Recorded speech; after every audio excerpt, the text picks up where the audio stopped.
புடினா புடினா ஐத்தனே சைஸா இருக்க. பாத்து பாத்து புடி. என்ன யூரின் அடிக்குது? அந்த எல்லாமே அடிக்கும். கொடா மீன்.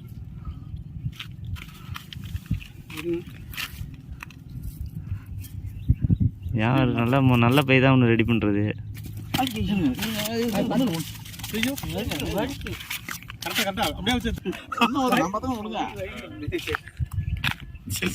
சின்ன பிள்ளை வந்து மீன் பிடிச்ச நாங்க இருந்தாலும் உங்களுக்கு பயம் இல்ல போனா அதுதான் திருப்பி பிடிச்சிட வேண்டியதானே.